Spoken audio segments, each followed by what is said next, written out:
Pero, ¿qué le están haciendo a esta pobre vicuña? Bueno, déjame explicártelo y a la vez contarte cómo es que llegué a presenciar esto. Esto es en Perú, en la región de Huancavelica. Fuimos por una carretera desde la ciudad de Huancavelica hasta una zona rural que queda a pocas horas de allí. Nos dijeron que en dicha zona se llevaría a cabo una actividad cultural llamada Chacu de Vicuña, la cual es una tradición que forma parte del folclore de los Andes centrales del Perú. A medida que avanzábamos, el clima se iba tornando más y más frío, de tal manera que al llegar, el lugar nos recibió con una nevada. Hey amigos, llegamos, nos tocó nieve.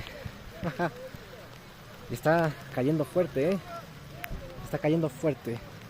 A su madre. A partir de aquí comenzó una caminata bastante larga en la nieve en dirección al lugar donde se llevaba a cabo el Chacu de Vicuña. No faltaron las bromas entre amigos y la guerra de bolas de nieve. El paisaje nos resultaba increíble, más aún porque por lo general no solemos vivir la experiencia de caminar en un día de nevada. Para entrar en calor y no perder las energías, una infusión de hoja de coca era lo que correspondía. A medida que se acercaba el mediodía, la nieve iba desapareciendo, el frío se esfumaba y el sol iba ganando terreno en el firmamento. Eso sí, el camino era más empinado. Imagínense subir una cuesta a 4.500 metros sobre el nivel del mar. Hasta que finalmente llegamos. Había mucha gente, danzas, bailes, música, comida y por supuesto vicuñas.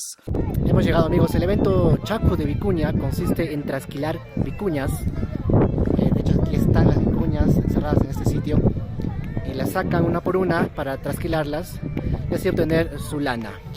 La palabra chacu significa captura de vicuñas y es una técnica ancestral y prehispánica. Incluso se practicaba antes que los incas. Era toda una ceremonia donde había reunión de ayllus y pago a la tierra. Se procedía luego a esquilar las vicuñas, evitando por supuesto lastimarlas, ya que se consideraban animales sagrados. Las prendas confeccionadas a partir de la fibra de vicuña solo la podían usar el inca y su corte. Hoy en día se sigue practicando el chacu de vicuña y las prendas obtenidas son bastante apreciadas, incluso muchísimo más que de la lana de la mejor alpaca.